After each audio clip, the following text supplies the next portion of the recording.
Sunil ji, BJP एक seat से संतुष्ट है? नहीं, हम संतुष्ट हैं। 4 वोट जो एक्स्ट्रा बढ़ गए उसके लिए बीजेपी ने साम दाम दंड भेद खेल लिया। कोई साम दाम दंड भेद नहीं है। हमें ये भी नहीं पता वो 4 विधायक कौन है जिनने हमें वोट दिया। मगर उमर अब्दुल्ला साहब ने कल चीफ मिनिस्टर साहब ने कहा कि हमारे एक अच्छी बात रही कि एनसी का कोई एमएलए बाहर नहीं गया, मगर हमसे कोई गद्दारी कर गए। बोलने की आवश्यकता क्यों पड़ी उसको? तो कहीं एनसी का तो नहीं फेवर बीजेपी को आया है? मुझे जरूर लगता है कि जो रिजेक्शन हुई है वो एनसी के विधायकों ने ही की होगी। एक चीज साफ हुई कि पीडीपी कांग्रेस जितने कश्मीर के विधायक थे वो जम्मू के खिलाफ एकजुट हो गए। क्षेत्र और धर्म विशेष पर सारा वही बात।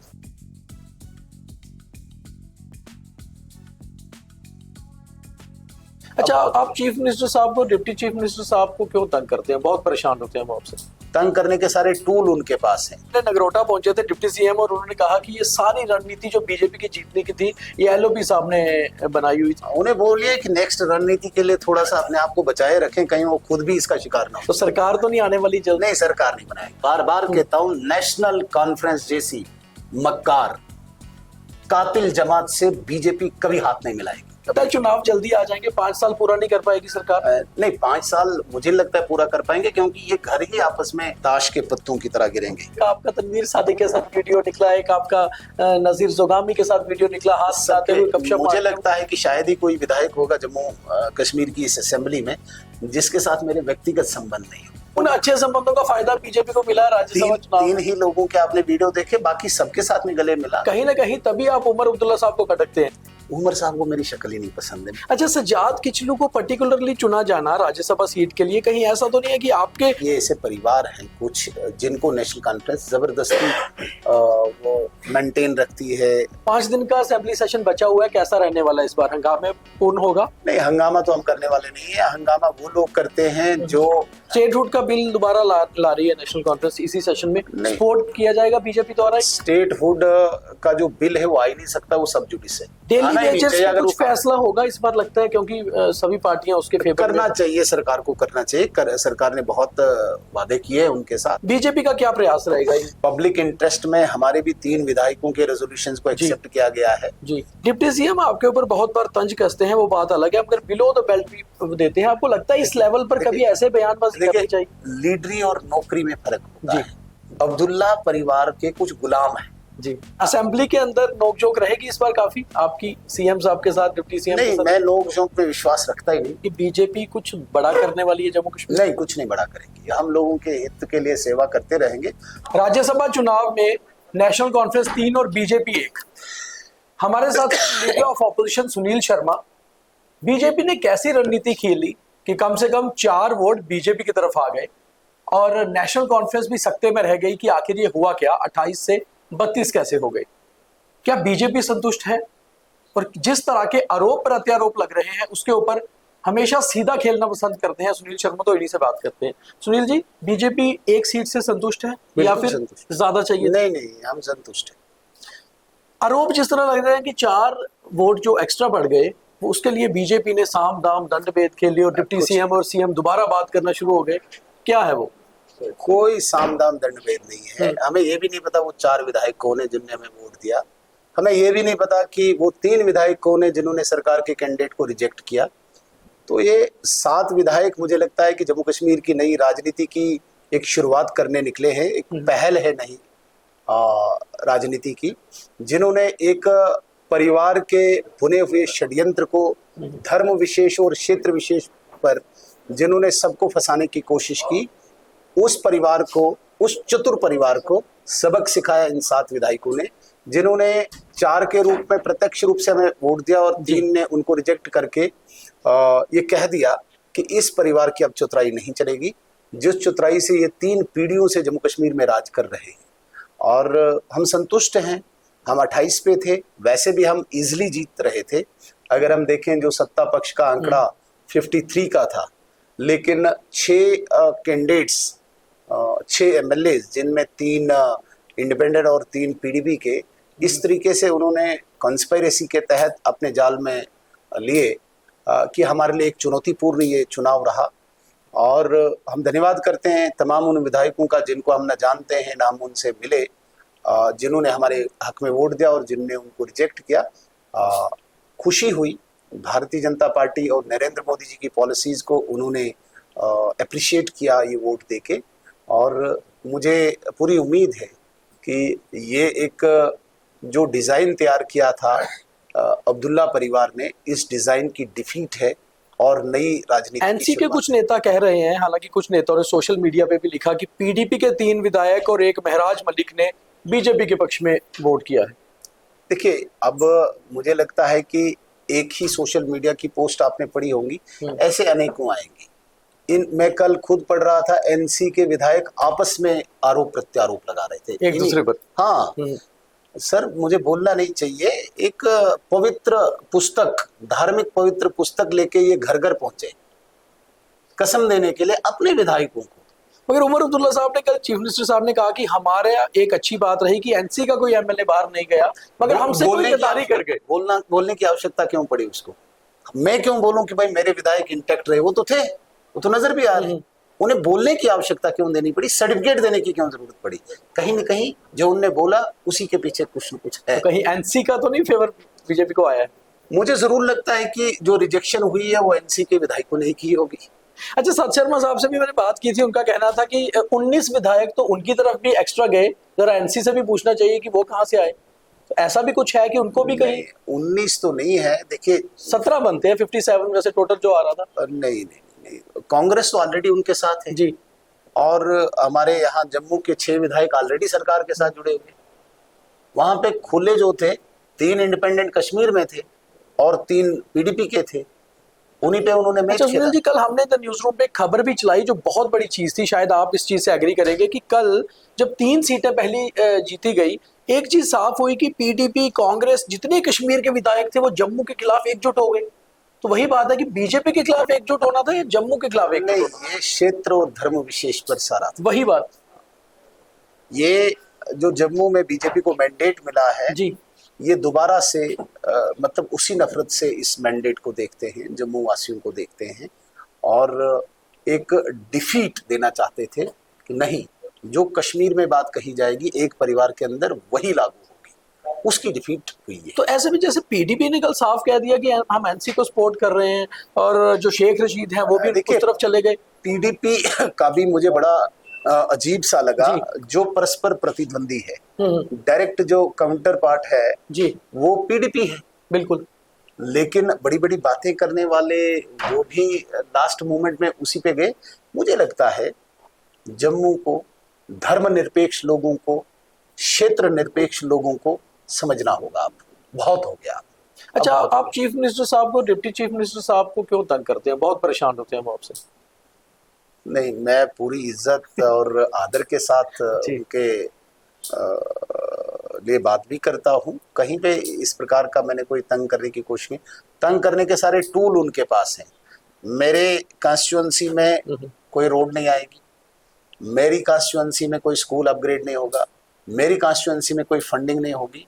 वो सब टूल्स उनके पास है, वो इम्प्लीमेंट कर रहे हैं। मैं तब भी हंस के जवाब दे रहा हूँ, मैं मांगूंगा ही नहीं, कभी जाऊंगा ही नहीं दरवाजे पे। अभी कोई 1 घंटा पहले नगरोटा पहुंचे थे डिप्टी सीएम और उन्होंने कहा कि ये सारी रणनीति जो बीजेपी की जीतने की थी ये एलओपी साहब ने बनाई हुई थी, ये सारी उनकी रणनीति थी। उन्हें बोलिए कि नेक्स्ट रणनीति के लिए थोड़ा सा अपने आप को बचाए रखें, कहीं वो खुद भी इसका शिकार ना हो जाए। तो कोई नई रणनीति की तैयारी चल रही है बीजेपी? डेफिनेटली कोई नहीं, हम रणनीति में लगे ही रहते हैं। तो सरकार तो नहीं आने वाली जल्द? नहीं, सरकार नहीं बनाएगी किसी कीमत पे भी। हाँ, आपका वो जो बड़गाम का बयान था, हाँ, बिल्कुल साफ। मैं बार बार कहता हूँ, नेशनल कॉन्फ्रेंस जैसी मक्कार कातिल जमात से बीजेपी कभी हाथ नहीं मिलाएगी। बड़ी जिम्मेदारी के साथ कहता हूं इस बात को, किसी कीमत पे भी नहीं। लेकिन रणनीति किस तरफ की होगी वो मैं कह नहीं सकता हूं, लेकिन हम सरकार इनके साथ। लगता है चुनाव जल्दी आ जाएंगे, 5 साल पूरा नहीं कर पाएगी सरकार? नहीं, 5 साल मुझे लगता है पूरा कर पाएंगे, क्योंकि ये घर ही आपस में, मैं बार बार कहता हूं, ताश के पत्तों की तरह गिरेंगे।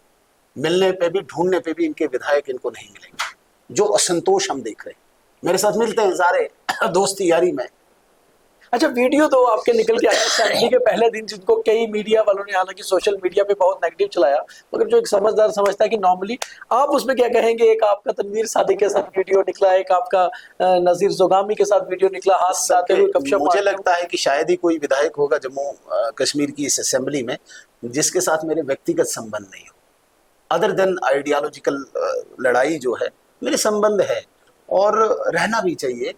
लड़ाई हमारी आइडियाज की है, लड़ाई हमारी कोई फिजिकल आमने सामने कोई जफी तो नहीं मारेंगे ना। उसके अलावा भी मैंने एक व्यवहारिक तौर पे सबके साथ संबंध अच्छे बनाए। संबंध है, ये तो तीन ही उन अच्छे संबंधों का फायदा बीजेपी को मिला है राज्यसभा चुनाव तीन में। ही लोगों के आपने वीडियो देखे, बाकी सबके साथ में गले मिला, सबके नहीं, साथ आप वही तो तभी ना कि आपके अच्छे संबंधों का फायदा पार्टी को तो मिलता है, पार्टी के लिए तो तभी फायदा है, मगर कहीं ना कहीं तभी आप उमर अब्दुल्ला साहब को खटकते हैं।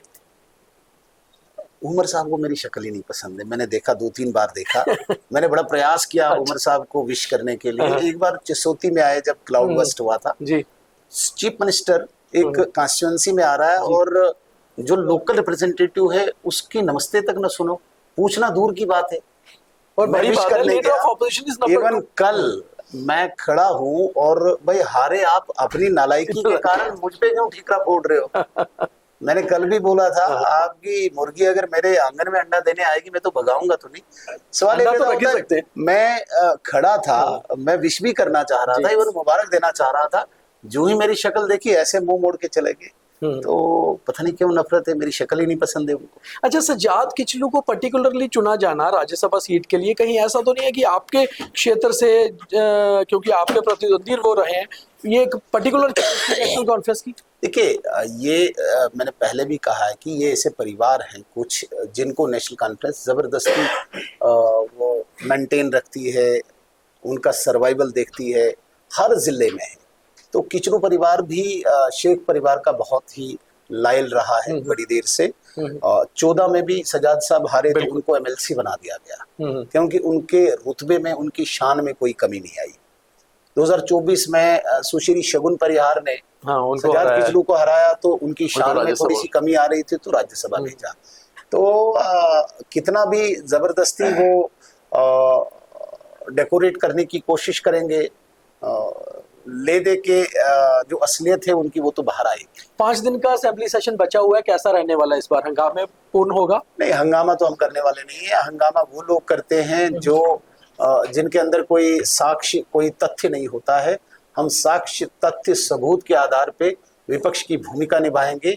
जो मजदूर, जो पीड़ित, जो वंचित, जो शोषित, जो महिला, जो गरीब, जो किसान हमारी ओर नजरें लगाए बैठा है, उसकी आवाज बन के हम बात करेंगे साक्ष्य और तथ्य के आधार पे।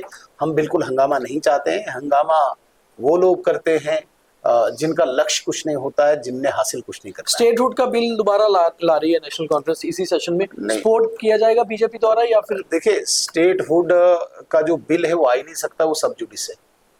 कोई भी सिर्फ मात्र दिखावा करने वाली बात है। कोई भी विषय जो माननीय सुप्रीम कोर्ट के अधीन हो वो तो ला ही नहीं सकते। कौन सी असेंबली में इतनी ताकत है सुप्रीम कोर्ट में, सब जुडिस है और यहाँ।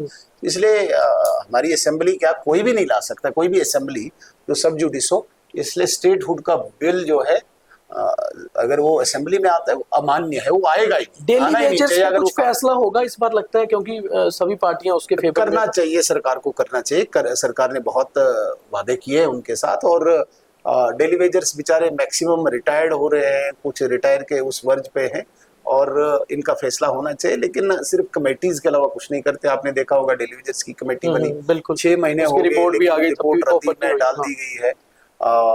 रिजर्वेशन पे इन्होंने एक कमेटी बनाई थी, वो भी रिपोर्ट का कोई अता पता नहीं है। एक और कमेटी इन्होंने बनाई थी, सिर्फ कमेटीज बना के ये आईवाशी करते हैं। बीजेपी का क्या प्रयास रहेगा इस असेंबली सेशन में? बीजेपी क्या खास बिल है जो आपकी तरफ से आ सकते हैं, क्या खास कोई चीज? देखिए, पब्लिक इंटरेस्ट में हमारे भी 3 विधायकों के रेजोल्यूशंस को एक्सेप्ट किया गया है जी।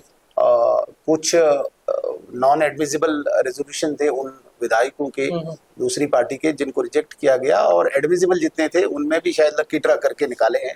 वो पब्लिक इंटरेस्ट में है, जिसमें बिजली, पानी, सड़क के लिए हमने लोगों के लिए सवाल पूछे हैं, रेजोल्यूशन लाए हैं। हम विपक्ष की आवाज हैं और लोगों के जो इस वक्त बर्निंग कंसर्न जी है उन पर हम बात करेंगे असेंबली में।